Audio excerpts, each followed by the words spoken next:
Hello, everybody. I hope everybody's doing good. Happy Halloween.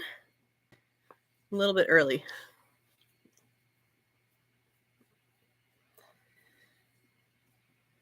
Can you guys hear me and see me okay?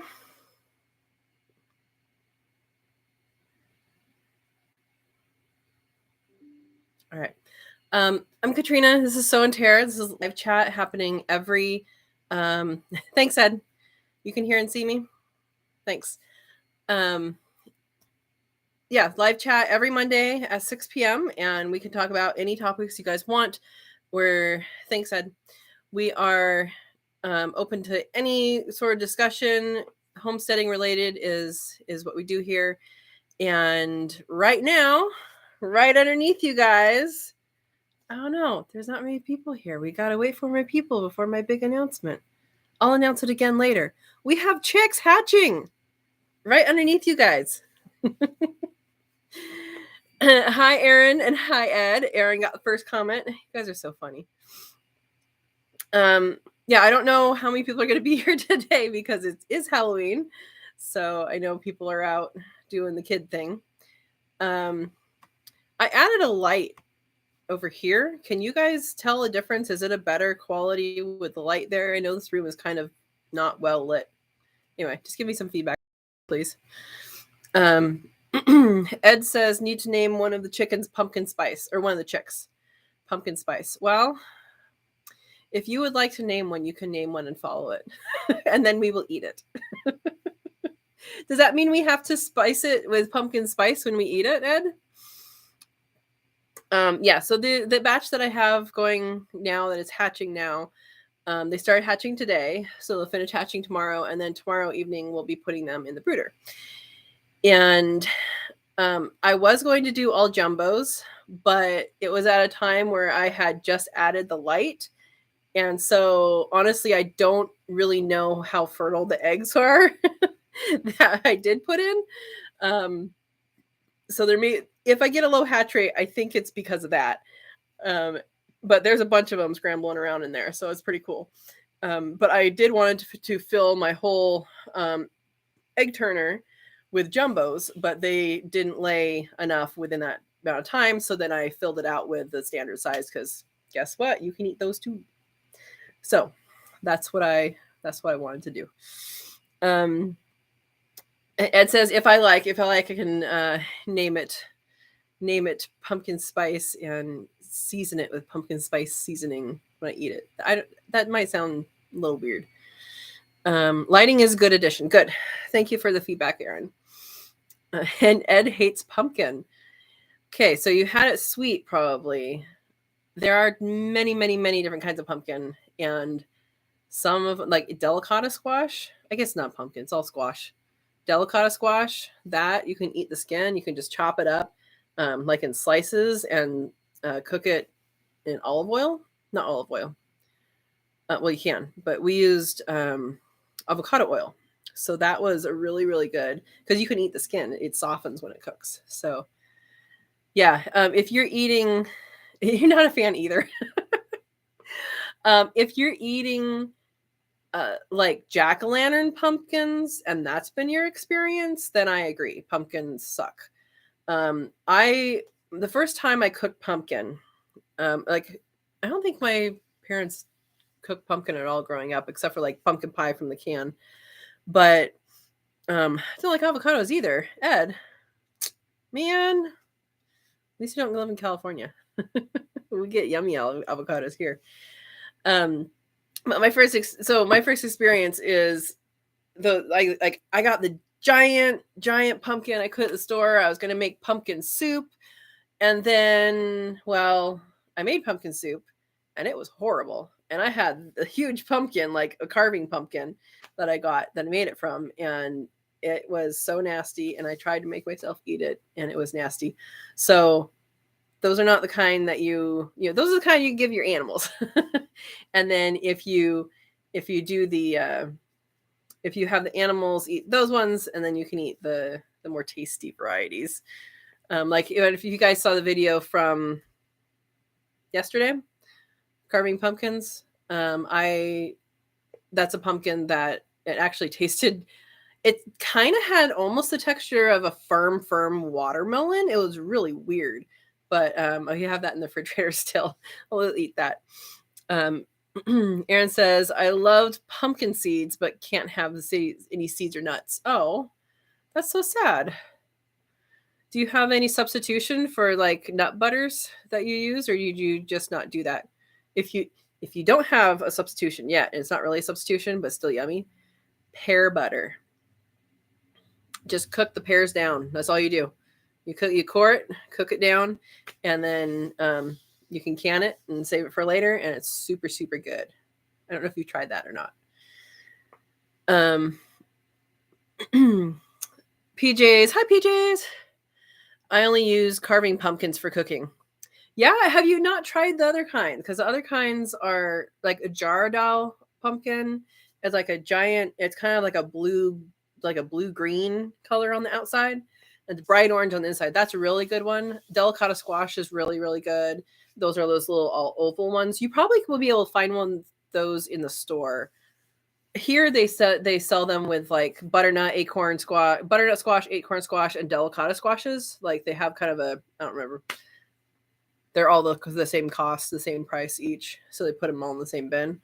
But that would be worth trying from the store, because I think squashes are pretty similar from the store as what's in your garden. That's something that does pretty well comparisons. Yeah. But I've also made pumpkin pie out of other squashes. And I forget the name of the pumpkin that they use for the canned pumpkin, but it's not a pie pumpkin. So pie pumpkin, what they sell at the store, those little ones are like that big. Those make one recipe for me for pumpkin pie, and pumpkin pie. My pumpkin pie recipe makes 2 pies. So you can get 2 pies out of one of those little pumpkin pie. It's called a pie pumpkin.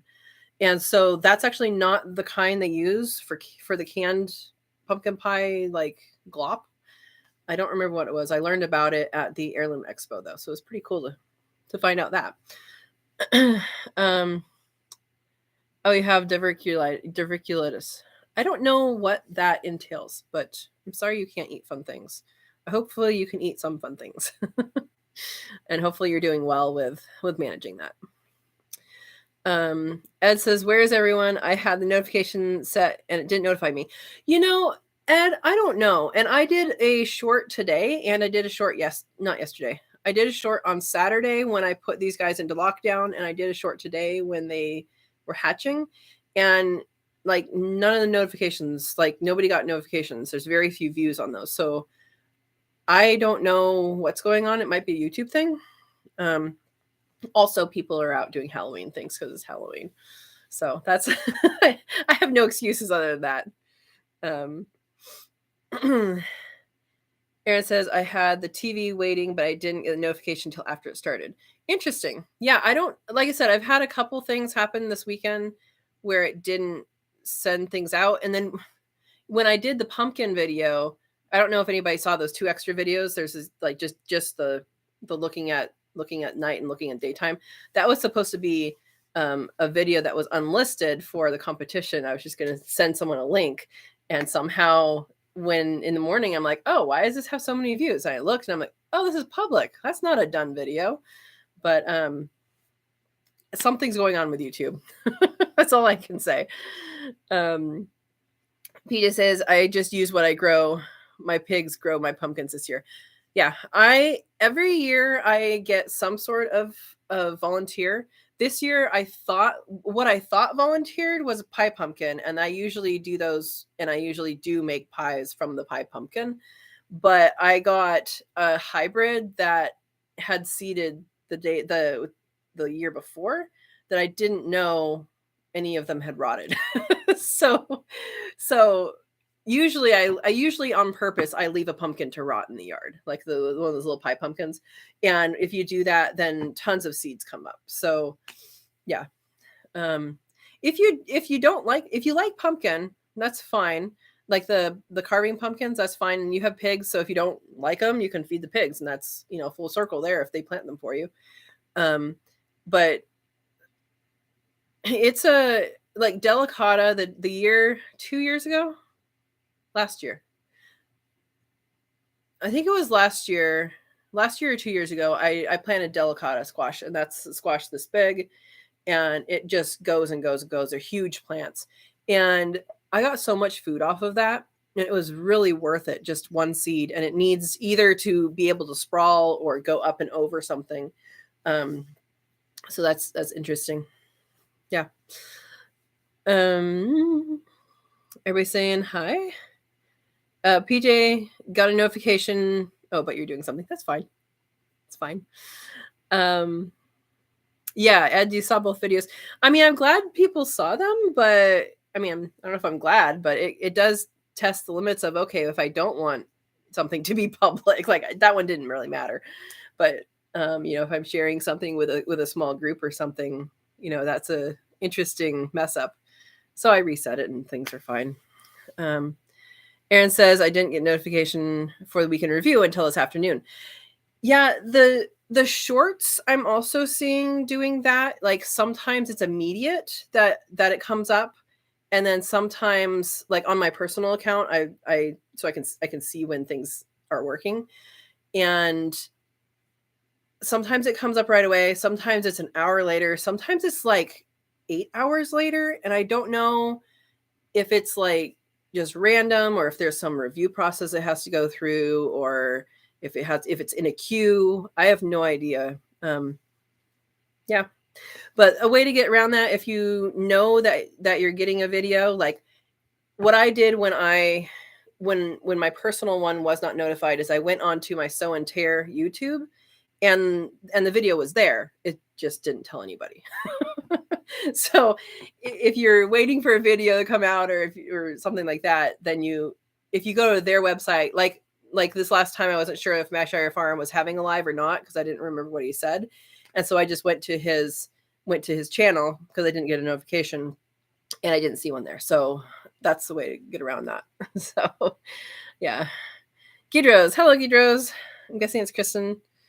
I grew Musc de Provence. I've heard of this year, planning on making pie or something for Thanksgiving with them. Awesome. I've heard of that one. I have no idea what it looks like or what it tastes like. Some pumpkins have a sweeter, like the delicata is definitely like, it's not sweet, but it's sweeter. Like butternut is kind of sweeter-ish. And then like there's some other pumpkins that are just more savory, more pumpkin-y. Yeah, have you had that one yet? The Musc de Provence? Yeah, I've made pumpkin pie with many different squashes. I mean, green, what was it? Green guncha or something like that it's like a peanut shaped. It's like this big. It's like a peanut shaped. It's green with white stripes. I made pumpkin pie out of that, and it worked great. So I have a pumpkin pie video. If you're interested, my dad doesn't like pumpkin pie, and he loves my pumpkin pie, which I don't remember where I got it from, but it is it's off the internet somewhere. But I have it now, and I use it with many different things. I use it with many different pumpkins. So I'm just looking here. Well, you can look for it. I was going to try and get the link, but anyway. Yeah, I have two videos I did last year. One is how to make the pumpkin glop, because that's what it's called, is glop, because that's how it sounds. And then the second video is how to make the pumpkin pie. So Gidra's talking about the pumpkin, says it's a good multi-use pumpkin, can be used for sweet or savory dishes. Last year I did kusha and it made a great pie. Yeah. Is that how you say it? I don't remember. Yeah, it does. It made great pie. And I think that probably any squash that is good to eat would probably make a good pie. But that's just my thought. Ed almost has his freeze dryer set up. What are you gonna do the first thing in there? And if you guys saw the weekend review, which I realize the notifications may have sent out late, this is the pineapple guava ice in water. And it is good. So I know a lot of people are out with their kids trick-or-treating. Do you guys stay home and give out candy or hide in the shadows, or what are you guys doing? I'm not likely to give out candy. maybe if people start ringing the doorbell after the live, I have some hard candy. If I buy chocolates, I will eat it. All right, you just got back right before the live, so you are 2 hours or 3 hours different than me. It's 6:16 right now. What time is it there? Yeah, I was thinking that it might be weird because some towns do their festivities on the weekend, and like even I lived somewhere one time they even had trick-or-treating. Like if Halloween was during the week, they would have trick-or-treating in the weekend, which is really interesting. Yeah. 2 hours different. Okay. Ed's good. Not sure. Thinking about veggies. I can snack on like chips. Yeah, Ed, you can snack on any kind of veggie.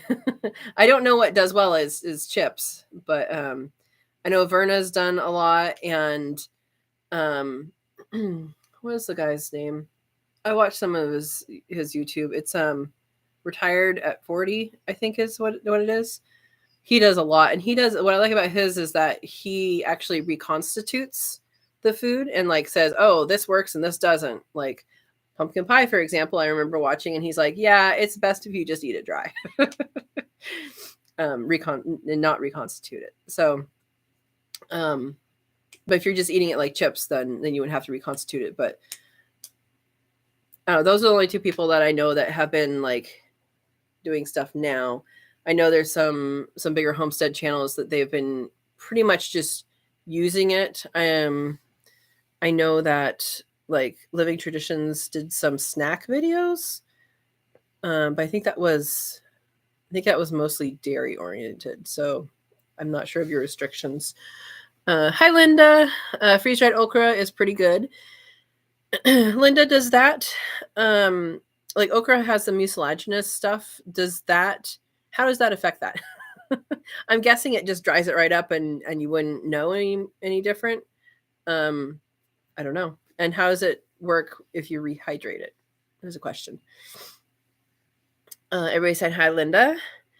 Ed says, and make freeze dryer candy as gifts for Christmas, like Skittles and saltwater taffy. I have heard wonders about those things. Yeah, I think that'd be fun. It'd be fun. I do have a down payment on a freeze dryer, and it's not my focus right now financially, but I'm starting to pay on it a little bit at a time, and we'll see what we go from there. So, has anybody had their first snow? Because we don't get snow here. Well, we can get snow here, but we don't get snow here. It's unusual if it happens. I think it's happened twice since I've lived in California, which I moved here in 2008, and I don't think it's happened here when I lived in this house in 2013. It might have happened once. I don't know, but it's literally like a dusting and that's it. Ed says, I bought a bunch of canning jars to put them in and we'll add a ribbon. Yep. No. Oh, Whiskey Table Farm has it. Yeah, so canning jars are good. Do you have there's a attachment that goes on top of the canning jar that you can actually suck the air out of. You can use a brake bleeder, or you can use, if you have, which you should have something like this if you have freeze dryer, what is it called? The food saver. And that will actually seal the jar, not like a canning process seal, but like airtight seal. So like you can put, let's say you want cookies to stay fresh, you can put them in there, or some other thing. I have fruit roll-ups from 2 years ago that are rolled up in jars, and they're still pliable, so they're still good. Oh, snow. They got snow like 3 weeks ago. Yeah. So that's I'm just wondering where people are in their winter. In the winter, it was cloudy today. That's where we are in the winter, and we have not had rain. They keep saying we might have rain, and then it doesn't happen. So I'm not sure what's going on like that. Oh, you can seal them in the freeze dryer. That's what you're saying, in the freeze dryer. So Ed's saying that you can seal mason jars in the freeze dryer. Is that like a separate button on there? Like, I know that you can put it in frozen, you can put it in raw, and then that's all the buttons I know. Because I don't have one yet. Linda says, actually, so talking about okra, actually dry and crispy, never rehydrate it. We buy it from the Amish store. Yeah, the mucilage stuff, like, I'm okay with it for a little bit. I really like breaded okra, like the breaded fried okra. I really, really like that. That was my introduction to okra. And I have cooked it so that it kind of mucilage and stuff goes away. But I know that stuff is good for you. I don't know. Not a fan of it, though. Guido says, we had a fog this morning. That's how winter is going here. Ed has mid-60s today. Yeah, we've had a couple days of fog, but not thick. We used to get a lot more fog. So there's the ocean, and then there's these mountains. I grew up in Oregon. They're very short mountains. And then there's us in the valley, and then there's more mountains on the other side. And so we are supposed to get a thick, like, you can see it coming over the hills, and so far it's been kind of cresting on the hills and just sitting there. But it used to come down. We used to get summer fog. We used to get, a lot more fog, and we're not really getting it anymore. So we're getting sometimes, but not a lot. It says put the jars in, then just excuse me, then just turn on the vacuum pump only. Okay. I think I did see a video on that.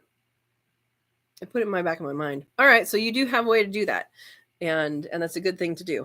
So good job. Now you're going to be running it full time now, getting ready for holidays, right? Aaron wants a video of Ed's freeze dryer stuff. Yeah, I agree. Make a video. Good idea. Well, we are 23 minutes in. I wanted to show you guys. I picked some saffron. Since we talked about this at length last week, I figured I'd bring it in. I'm working on a video, but bring it in and show you. You guys see that clearly? I mostly the one that I've already made. So this is a saffron flower. And as far as I know, you can't, like, this isn't edible. I don't know if it is or not, but no one really does it. So I'm just going to strip these away so you can see the parts.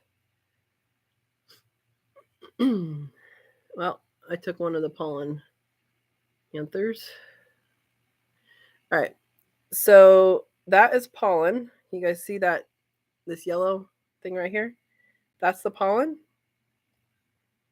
And we're pulling these off. So I want to show you guys. And you pull all of that off. Here is what connects the strands. You guys see that? So that, this is, let's see. That's the female part of the flower. So the pollen goes on these ends, and then it goes down into the bulb, or into the bottom. So this goes, it continues further. That's just where I picked it off. But I thought you guys would find that interesting. And then the part that we eat is the red part. And like, if you were to pick it out of the flower, so if we were to use this one as an example, you would just pick it out of the flower and you'd get those 3 strands, and that's what you would eat. So anyway, I thought you guys would find that interesting. See, the female part of the flower goes all the way down. We don't need to talk about saffron anymore. I think we exhausted it last week, unless you guys came up with new questions. But I did want to show you guys that. So hopefully that quells some curiosity.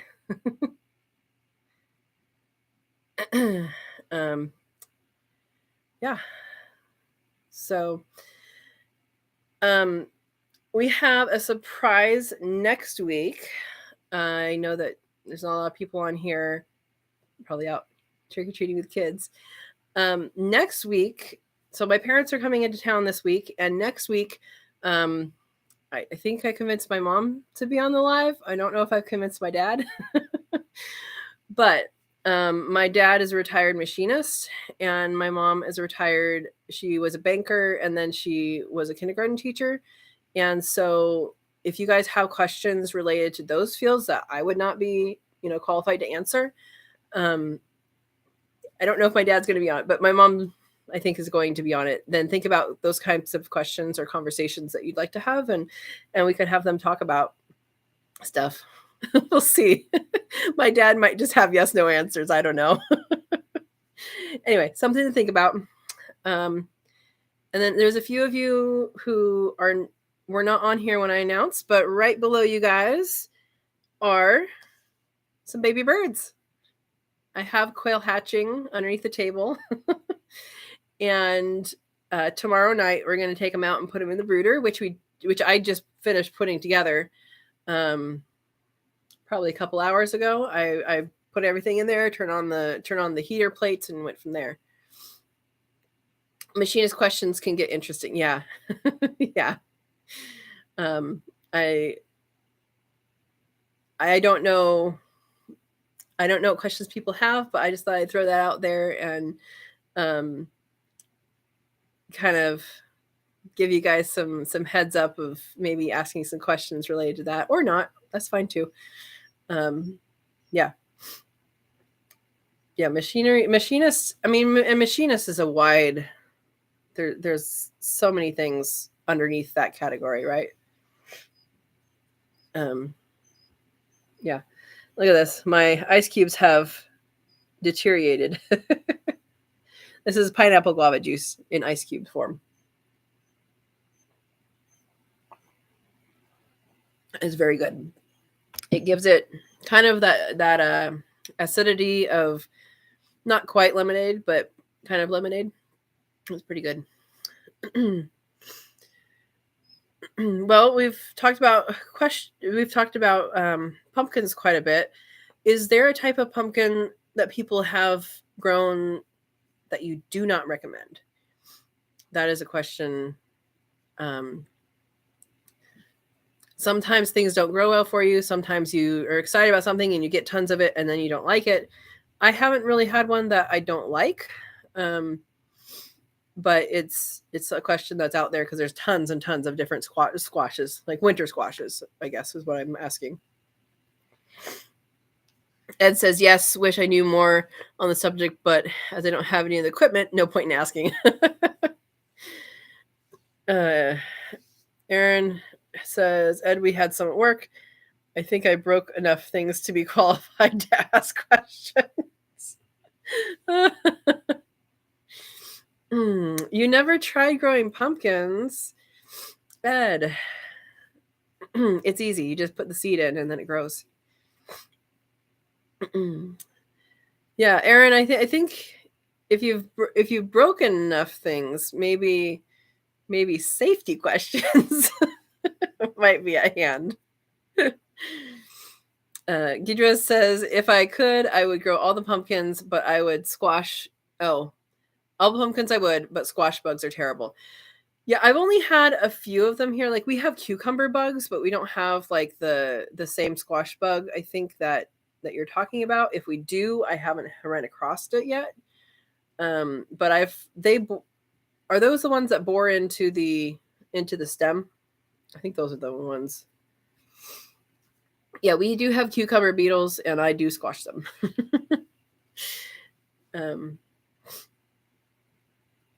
Yeah, there was one year, the year that I did the delicata squash, I had so many seeds. So the Heirloom Expo in Santa Rosa is put on by Baker Creek every year, except for the past couple of years. They have a huge squash tower. You guys can look it up. Rareseeds.com is their website, and they have some pictures from these events. They have a huge squash tower every year, and every year you can go at the end of the night, at the end of the event, it's a 3-day event, you can grab whatever squash you're looking at. Like, hey, I want to try this. I've never tried it. There you go. And you can grab whatever squash you want, and you can head to the door, and there will be people at the door saying, oh, how about $5? How about $10? And all that. I got tons of different ones. I have brought bags. So I didn't know this was happening the first time I went. So second time I went, I got bags and spent a long time and ate through all those squash and figured out a lot of the ones that were better than others. And actually I used seeds from there. So they weren't all like pure seeds, because these were grown basically as a demonstration. So the seeds sometimes were cross. But like the ones from the delicata, I got some that were delicata, and then I got some that were not delicata. Like it was a delicata crossed with something else, but it was from the same fruit. So that was interesting. But I planted tons of different kinds, and we had a lot of squash that year. Ed says, I do like cucumbers. My grandma used to make me cucumber sandwiches with just salt and pepper and bread. No cream cheese? Doesn't cream cheese usually go on cucumber sandwiches? Gidra says, we'll move there then. Yes, we have the ones that dig into the vine. It's so hard to keep on top of them. I usually succession sow squash and zucchini to make sure we actually get a harvest. Yeah.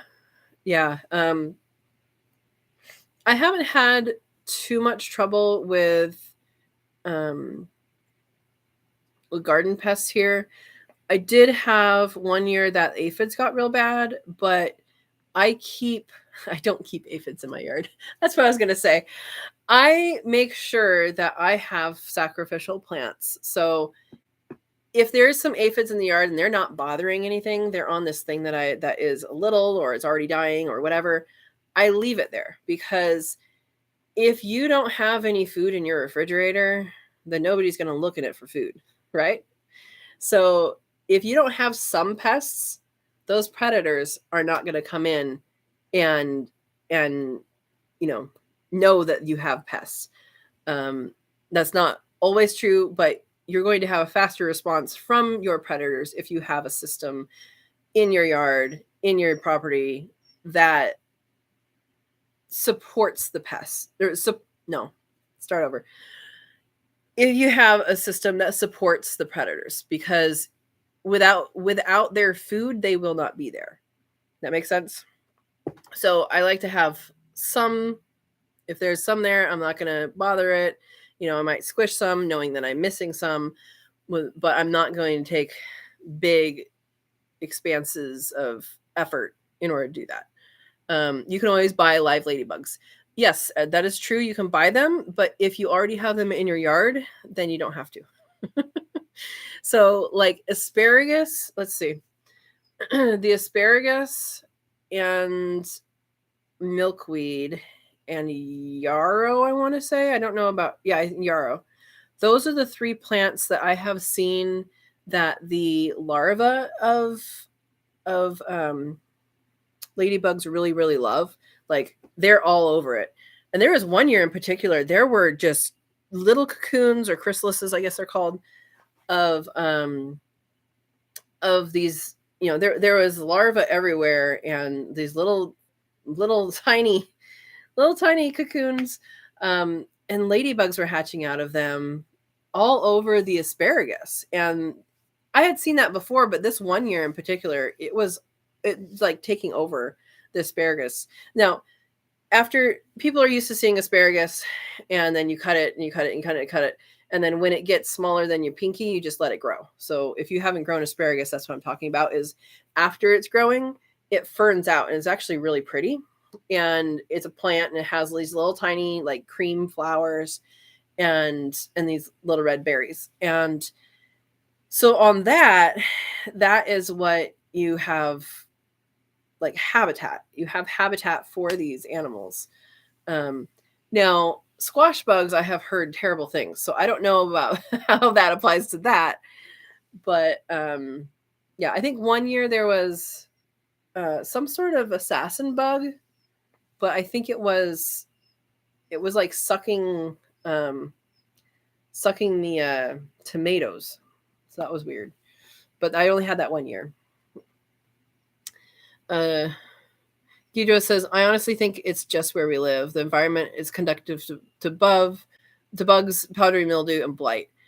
Yeah, we don't really have blight here. Powdery mildew, I saw the first of that this year a couple weeks ago. And I just, it really only happens on like the squash leaves. I don't think I've even seen it on anything else. But what it is powdery mildew is something that travels by air. So if you have fog, then that's going to be the best environment to have more of it. And like I said, we haven't had that summer fog really in a very long time. So it hasn't been an issue here. But if you're getting summer fog, then that's something that you're going to be dealing with. Powdery mildew, I believe milk might be the cure, right? You're not going to cure it, but the milk, watered down milk, is I think what people spray on their leaves if they have powdery mildew. So I don't know if you tried that or not, but that's, I don't know. Do you have a cow? Do you have extra milk? Yeah. So talking about pests in the garden, I did have a broccoli plant that lasted 3 years, so it doesn't freeze here that often. And when it does, go down, it's only gone down to 22 since I've been here. And, it doesn't stay there. It just goes down for the night and kind of goes back up. And so I had broccoli, and it was just like annual broccoli. And it started to get woody and all of that. But it was a trap for aphids. And what happened is it was full of aphids, and so I had my ladybugs. Yeah. Ed says I would get powdery mildew on my cucumbers. That makes sense. They're related to the squash. Yeah, I think rain, and then I think mostly fog and leaf boring bugs. Yeah. Yeah, I haven't had I've had leaf borers in some of the zucchini, which are still flowering. But I don't really get a whole lot of leaf miners.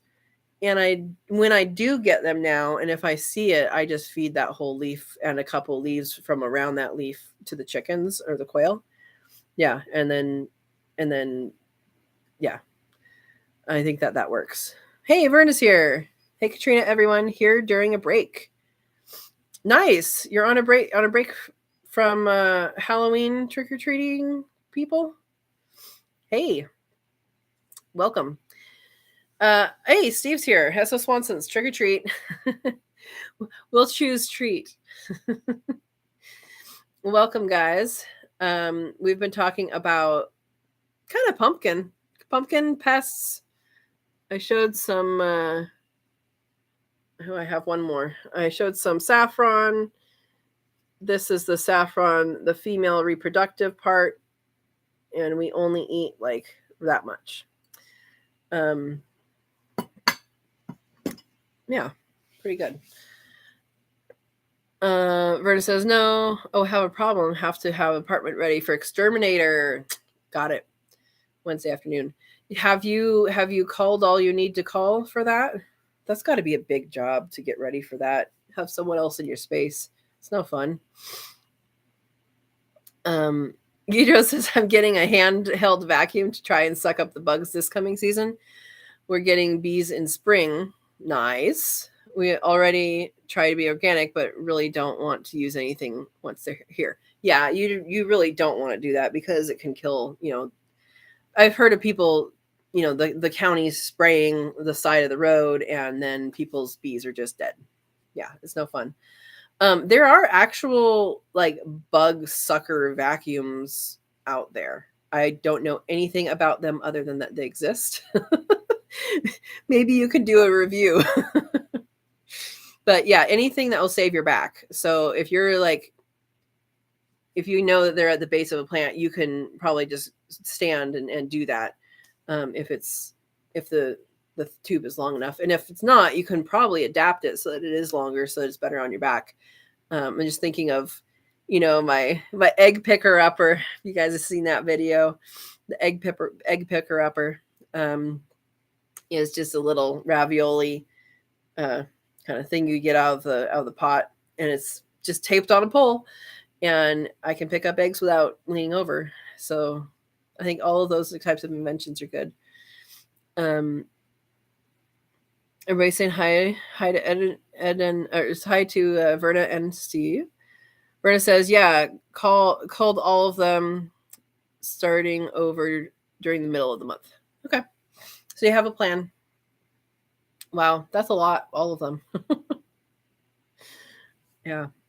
Well, good luck with that, because and how, so if the exterminator is coming in, I'm assuming they're spraying something, do you have to wait a certain amount of time to put animals back in that room? That's a good question that I don't know the answer to.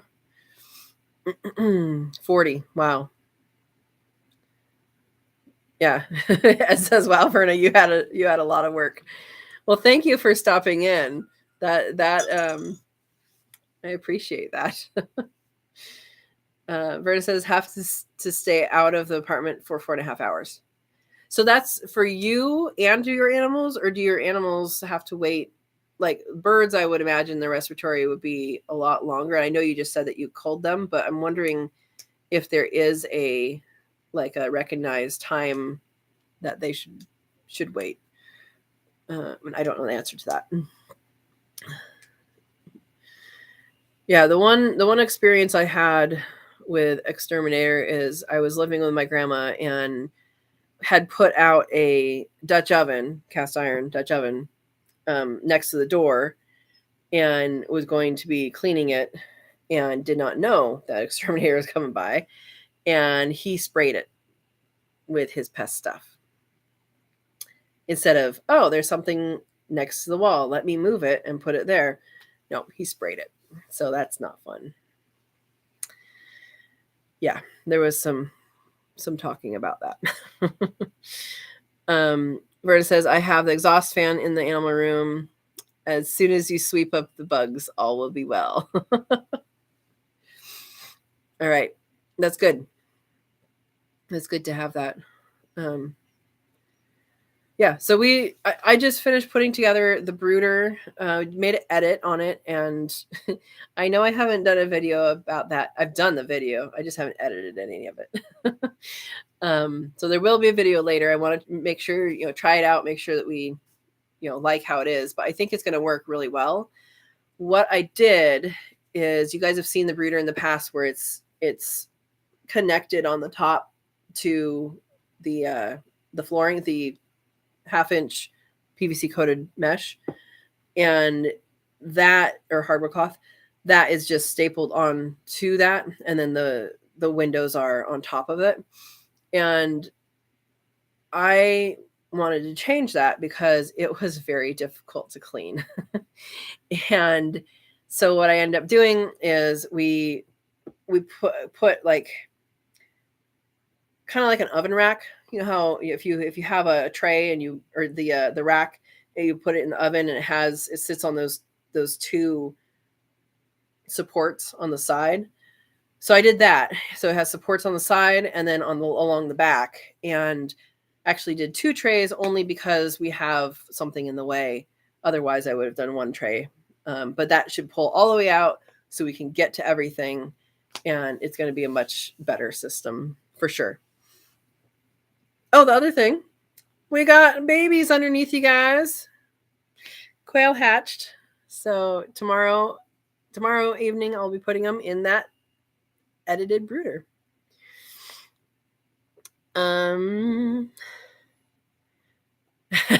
Verna's hands and arms are hurting. Yeah. Ed says, well, at least you have a bunch of skulls. Yeah, dog treats. Dog treats. Lucy's a well-loved dog. Yeah, moving stuff around will get you. And hopefully taking enough breaks is something that you're doing, because sometimes you just get going and then you do too much. So, but you'll sleep good. Yeah. So again, my parents are going to be here this next week, and I think I've convinced my mom, and I don't know that I've convinced my dad yet or not, but I just wanted to repeat it here because I think there's more people here. My dad is a retired machinist. My dad is a retired machinist, and my mom is retired. She was a banker, and then she was a kindergarten teacher. So if you guys have any questions or discussion about those topics next week, they may be able to answer things for you, or at least discuss it, or say, I don't know. Yeah. Oh, from culling. Verna says hands and arms hurt from culling so many birds. Last 10 were culled for Lucy, over 30 for me. Well, at least you're well stocked. I mean, that's the good thing of it. And you said you're getting white wing next. Yeah, the ones that I have in the incubator right now, I have both jumbos and then a mix of the aviary standards, and those only went in because I didn't have enough jumbo eggs. So they're both edible and tasty, and will do good. Jumbo whites and jumbo white wing pharaohs is what Verna's getting. Yep. Somebody else said that they had some babies due today. I don't remember who it was, and I don't remember where I saw that. If it was on the Newbie Quail Lovers Facebook group, or if it was on here. Well, I hope the hatch is going well for whoever that was. Yeah. All right. What other Halloween themed things are there? Skulls. Let's talk skulls and stuff. Oh. Wait, how are Steve S.O. Swanson? Not mine. They are 3 weeks. Oh, they are 3 weeks old. I was thinking you were saying they were 3 weeks away from hatching. I'm like, okay. PJ's says I put some scarlet tuxedos in lockdown yesterday. Yay! They're gonna hatch tomorrow, probably. Start hatching. That's awesome. And Ed won't get quail until spring. That's okay. You'll have time to recuperate and get ready for them and all of that. Experiment with your freeze dryer so you know how to handle the quail when you get there. That'll be good. Verna says I made skulls that turned out great. Even Brooke was surprised how good they turned out. Awesome. Yeah, so Brooke Muse is who we're talking about. She has Cali Quail Keepers, and she made a video about that. And that was very good. Ed says skulls, wishbones, and feet can be jewelry. Yeah, I considered using the feet, and I'm trying to think of ways to do that, because I know you could probably do the claw with a marble. Like you could put a marble in there and put it over like a pendant. I was thinking about that. Yeah, wishbones, that would be harder for me to get out. It probably isn't. You probably just got to take it out and put it aside when you do your meal, huh? S.O. Swanson's asking Ed, have you Oh, even plugged in the freeze dryer yet. It's almost done, he says. It's almost ready. Yeah. So I haven't had time to do the skull process yet, and I don't know when I'll have time, but they're in the freezer. I'll probably have time when I run out of room in the freezer. It's usually how things work. Of Verna's freeze dryer is running last batch of innards. Yeah, that's a lot of innards for that. When I process my quail, the chickens actually get the innards, and they eat most of it. The rest of it just gets scratched in, but they do eat maybe all of it. I'm not sure. But they look forward to that. They see me coming, they're like, "Ooh, what do you have for me?" Yeah, innards, wings, and heads. Yeah, so people do wings and borax and salts and dehydrator and freeze dryer. So there's multiple ways to do the wings. I haven't done any of them yet, but I'm thinking I'm going to do salt and maybe borax. So the reason why, as I understand it, and somebody can correct me if I'm wrong, the reason why you wouldn't do borax all the time would be if it's for like a dog, because you don't want any of the residual borax on the wing. Whereas salt, you can get it off, but then, I mean, they shouldn't really be ingesting that much salt, but that would be a better thing for them. And then for the dehydrator, I've heard people have concerns over that because of the brittle bones, for dogs in specific. And there's some people that have an issue with it and some people that don't. So I don't know where reality lies, or if it is a preferred thing, or if it might be an issue, but most of the time isn't. I don't know about that. And then with the freeze dryer, it's going to just break. So it's not a danger. Yeah, with the freeze dryer, you can feed them to dogs as well as crafts. Yeah, I think that's good. So Verna, there is a little bit of meat on the wings of, on this part of the wing, and I know it dries in the freeze dryer, and I'm assuming that normal moisture levels in the air would not reconstitute that part and then make it go bad. Is that true?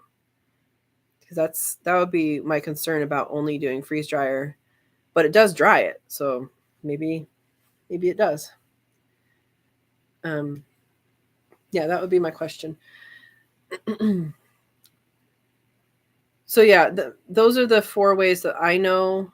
I mean, you could probably pin it to a board and put it outside, but I mean, that might take a while, and you don't really know what critters have gotten into it or will get to it. Verna says, as far as you found, it's okay. Okay. Ed says, just jumped on eBay and couldn't find quail skulls. Maybe a good moneymaker. Yeah, so I am thinking about quail skulls for the steampunk crowd, because I think that would be, I mean, they would like that. And then I know that sometimes skull necklaces are multiple people like that. Like a lot of them are fake bird skulls, but you could do a real bird skull necklace, like a pendant, and go from there. I know people are selling wings for ridiculous amounts. I don't know if they're selling them. I know people have them for sale for ridiculous amounts. I should edit my comment then there. Verna, did you send you the picture of the skulls? No, unless you sent it today, and I haven't really been on stuff today. So I haven't seen that if you sent it. But if you send it, then I'll look. Yeah. Ed says, I think they would love quail skull that has been copper plated. Yeah, I think any sort of metal plating would probably be good. I don't know how to do that. Ed probably already knows how to do it. I'm guessing you dip it in something. Yeah. Oh, you're forwarding the picture. Yeah, so I plan on doing that with the quail skulls. I also plan on doing that with the rabbit skulls, which I also have in the freezer. So for the rabbit skulls, they are bigger, so I'm not sure how well that same process is of cooking them or boiling them, picking off the skin, and then putting in the borax. Like, I don't know the timing needed for that, or how, because it would have to get all of the brain. I mean, for a little bird, there's not much uh, depth to get into, but for a rabbit, it would, I think, need more. I don't know. I'm gonna I'm gonna explore with that, and then I'm also planning on burying some in some sort of, I don't know, raccoon-proof thing, so they don't dig them up, but bugs can get in. These are my ideas. I have weird ideas. S.S. Swanson says, I saw him Etsy, copper plated $35. Yeah. Yeah, Ed knows how. He knows how to do everything crafty. Verna says, Katrina, with the rabbits, you would have to drill a hole in the bottom of the skull to pull out the brains. Yeah, with accesses, but I don't know how well that things get in there and stuff.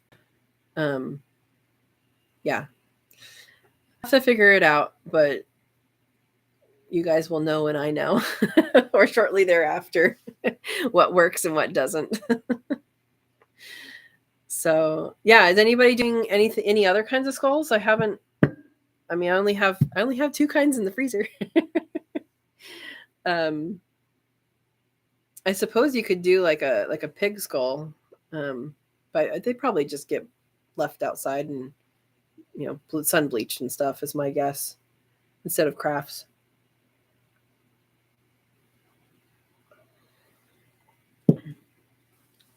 Roadkill are good finds. There is a roadkill cafe. You know what I'm talking about? Yeah, roadkill. I don't know. Sometimes it's illegal to remove stuff. Depends where you are. I don't know all the rules. I tend not to remove roadkill. Katrina said, or Verna says, Katrina, look at Feather Fam for the picture. Okay, cool.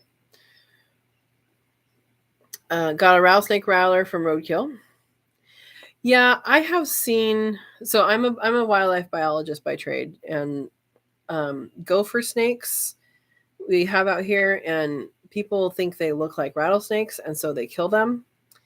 And I have seen so many gopher snakes on roads, like in the back roads in the valley, without a tail and without a head. They're roadkilled. Well, it's not a rattlesnake. The only reason someone is going to want a snake head and a snake tail is probably if it's a rattlesnake. And yeah, but what do you do with your rattlesnake rattle? That's a question. Verna says you can get on your state highways list for roadkill. Yeah, I know that Alaska has a good program for moose, but I don't know anything about any other roadkill stuff like that. Like, I know their stuff has, like, if someone gets caught poaching, then they can give it to someone. If someone, all of that. I know Oregon has a if it's fresh roadkill like elk or deer, they do scoop it up and refrigerate and process it, and then that goes into some sort of, I don't know if it goes to the homeless shelters or if it goes to food banks, or I don't remember where it goes to, but it goes to food for people who need it. So that's several years old. I don't know what they do now, or if that was a regional thing or the statewide. Or sheriff's department, Verna says, yeah. S.O. Swanson, I had to drive over it 3 times before it died. My first roadkill, I ran over a coyote, and it was very sad, and it was on a wildlife refuge, and I was going the speed limit. Very sad. With a wildlife refuge truck. it actually jumped out of the ditch and got ran over the back tire. So it ran underneath the tire. So luckily it did kill it instantly, went over the head. And so I don't have to, that was a very hard day for me. And yes, I cried, and it was traumatic for me. And I was very sad that that coyote had to die, because it didn't have to. It just ran into the truck. Yeah. Told the manager, he's the law enforcement up there, and he's like, don't worry about it. It happens. Ed says, I put a roadkill fawn in my fridge. I passed by the spot 10 minutes later. I came back through it. There, it was still steaming.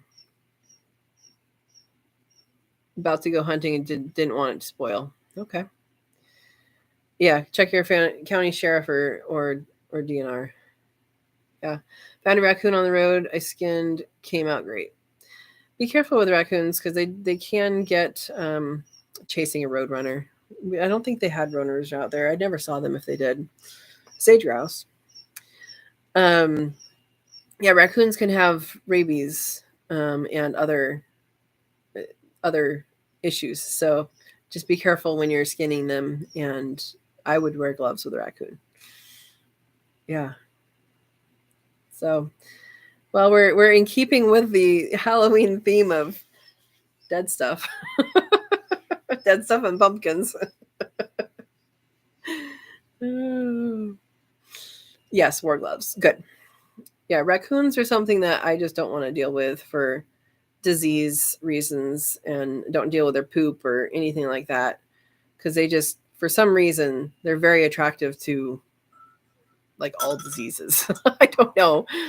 I do have a rabies vaccine, so I hopefully wouldn't die if there was a rabies thing that bit me. But yeah. Not fun. So, okay. Well, we're at 7 o'clock. Yeah, because they're scavengers. They're scavengers, but they clean their hands all the time, and they clean food. So,